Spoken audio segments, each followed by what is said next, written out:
Assalamualaikum warahmatullahi wabarakatuh. Dokter Sofi, apa kabar? Waalaikumsalam warahmatullahi wabarakatuh. Kabar baik, Kak Lucy. Alhamdulillah, di bulan Ramadan ini kita dikaruniai kesehatan, tetap bisa menjalankan ibadah, dan tetap bisa melaksanakan kegiatan yang lain, baik di rumah, di organisasi, dan di bidang tugas. Alhamdulillah. Kami dari tim serial podcast Ramadan Keluarga Sehat Sakinah untuk semua mengganggu waktunya Dokter Sofi nih. Kita mau ngobrol-ngobrol tentang satu tema nih, Dok. Bagaimana produktivitas kerja dan ibadah di bulan Ramadan? Oke, Kak Lucy, kita bahas dulu ya sebagai latar belakang. Baik, Dokter. Ya, oke. Saat ini kan kita lagi hidup di era di mana kaum muslimah di Indonesia itu sudah dapat kesempatan yang luas untuk berkontribusi dalam peran publik maupun peran domestik. Ya, Ya. kalau peran domestik itu kan yang di rumah ya. Di rumah, betul. Ya, yang Sebagai bisa ibu rumah tangga gitu ya, Dok ya. dilaksanakan oleh bersama dengan seluruh anggota keluarga. Tapi kalau peran publik itu kan antara lain bisa sebagai anggota wakil rakyat, kemudian mengikuti kegiatan pengajian, posyandu, organisasi, juga bekerja di berbagai sektor dan profesi.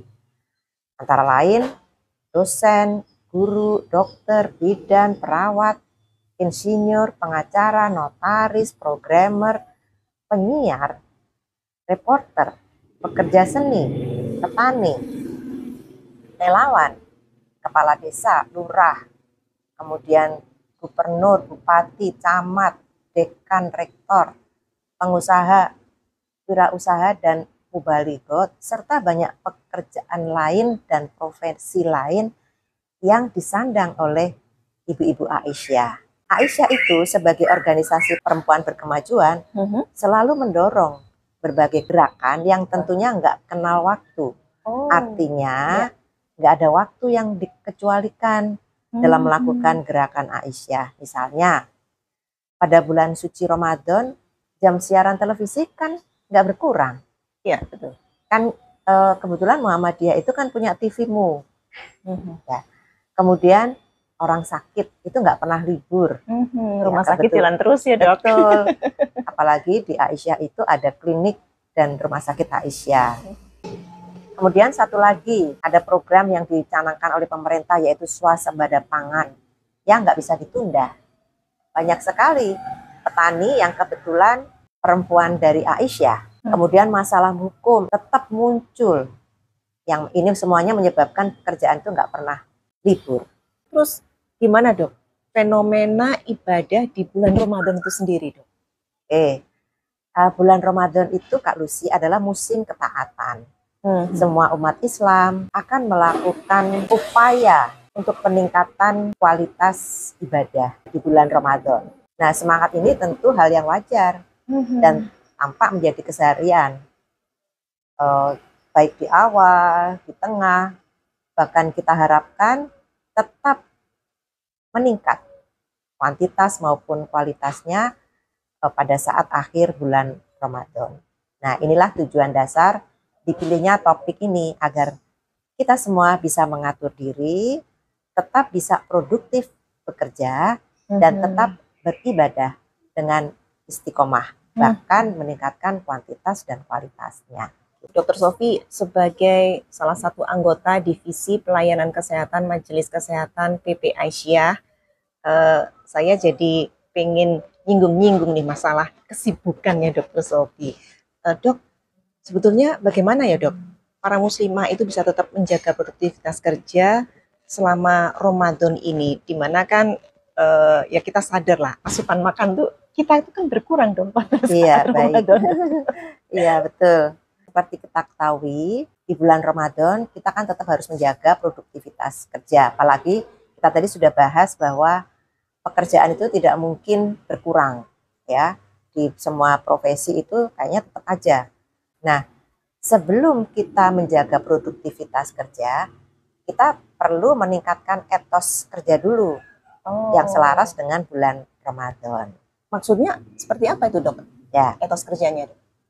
Kak Lucy, ada 8 etos etos kerja dari Muhammadiyah dan Aisyah yang perlu ditumbuh kembangkan. Kita bahas satu-satu ya, Kak Lucy. Silakan dokter. Ya. Pertama, setiap tetes keringat, setiap dedikasi bukan sekedar aktivitas duniawi, melainkan wujud pengabdian kepada Allah Subhanahu wa taala. Ini dimaknai sebagai ibadah. Kemudian yang kedua, kesempatan untuk berkarya dan mengabdikan diri di amal usaha Muhammadiyah dan Aisyah, baik perguruan tinggi, sekolah, TK, kemudian klinik, rumah sakit, serta amal usaha yang lain, itu adalah anugerah yang patut disyukuri. Jadi pekerjaan di sana harus dipandang sebagai sebuah kehormatan, bukan beban. Lalu etos kerja yang ketiga, di balik seragam dan jabatan, para kader adalah pelayan umat, di mana mereka harus siap membantu, memberikan manfaat, dan menebar kebaikan. Kemudian yang keempat, setiap tugas dan tanggung jawab yang diamanahkan adalah amanah yang harus dijaga dan dijalankan dengan penuh tanggung jawab. Lalu yang kelima, bekerja itu bukan sekedar rutinitas monoton, melainkan seni yang diwujudkan dengan penuh kreativitas dan dedikasi. Sehingga di sini diharapkan semuanya itu harus bisa berinovasi dan mencari solusi terbaik kalau ada masalah. Kemudian yang keenam, bekerja itu bukan sekedar mencari nafkah, tapi adalah panggilan jiwa. Ya, lalu yang ketujuh, bekerja bukan hanya memenuhi kewajiban, tapi juga menjadi wadah untuk mengembangkan diri dan mencapai aktualisasi diri secara maksimal. Lalu yang terakhir, yang kedelapan, setiap karya dan pengabdian para kader adalah kontribusi berharga bagi kemajuan persyarikatan dan umat Islam.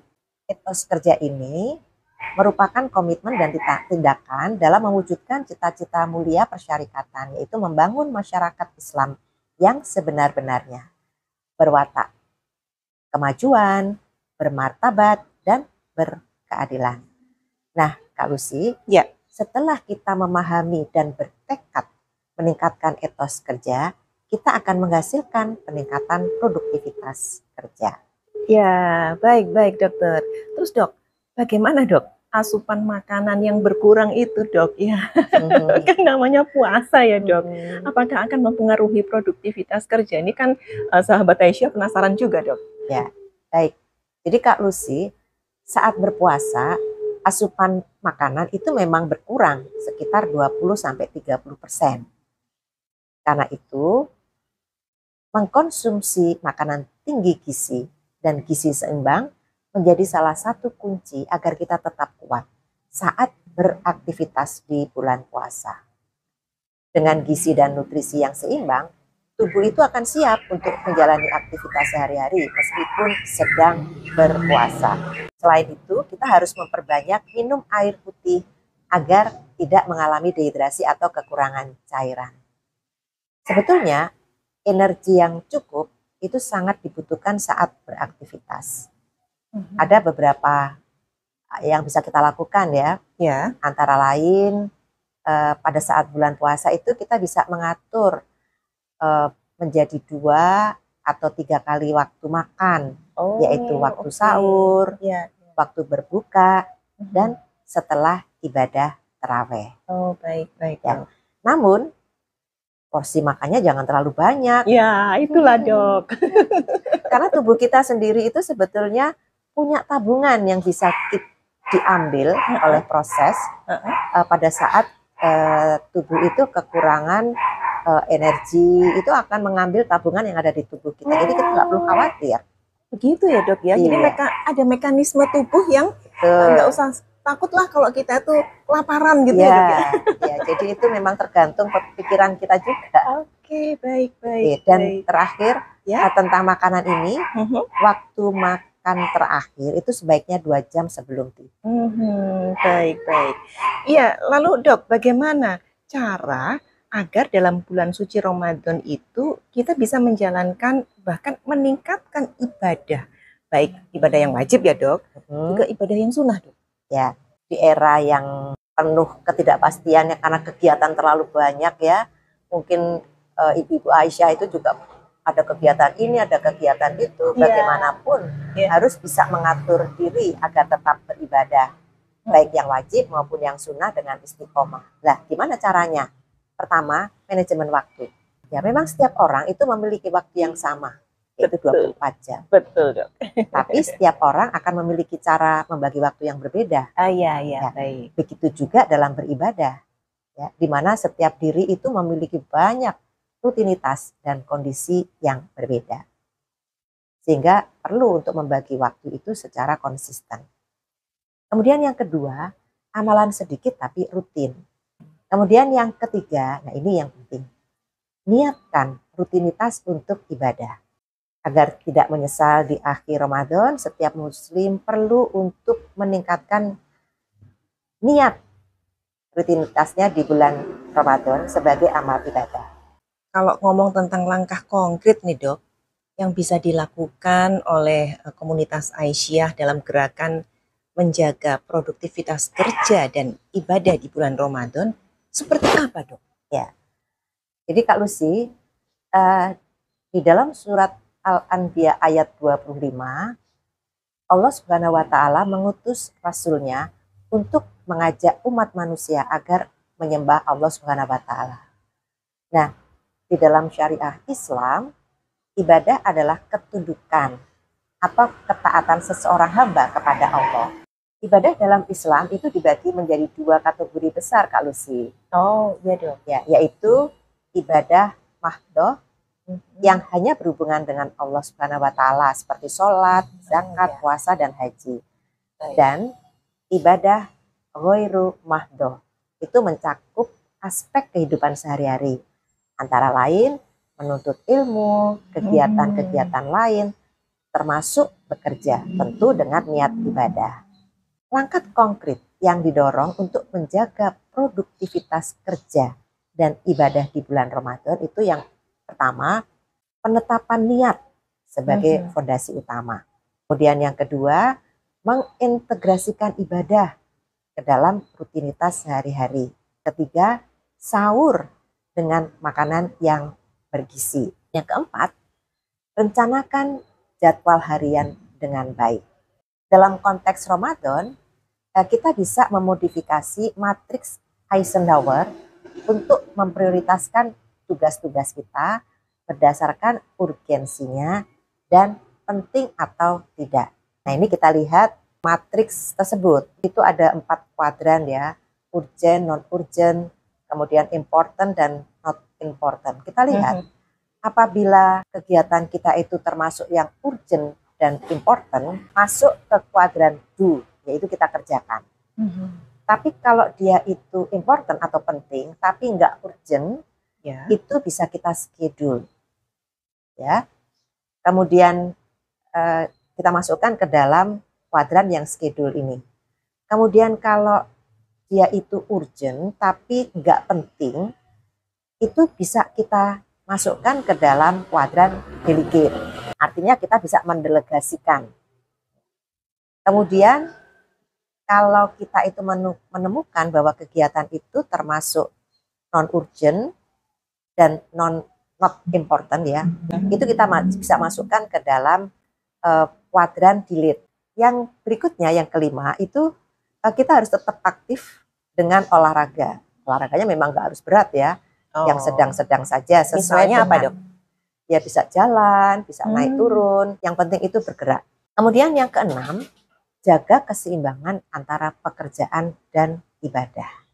Dok, meskipun waktu kita nggak panjang ya, Dok, tapi saya menangkap bahwa apa yang disampaikan Dr. Sofi pada topik kita menjaga produktivitas kerja dan ibadah di bulan Ramadan sudah sangat menyeluruh. Banyak ilmu-ilmu baru nih yang bisa diperoleh oleh sahabat Aisyah, dan terima kasih dokter atas waktunya. Kami berharap Dr. Sofi bisa terus menginspirasi kami semua, tetap terus bisa berbagi bersama kami semua, dan kami berharap Dr. Sofi lancar ibadahnya, pahalanya terus mengalir ya, Dok. Amin. Terima kasih atas waktunya, Dokter. Sama-sama. Wassalamualaikum warahmatullahi wabarakatuh. Waalaikumsalam warahmatullahi wabarakatuh.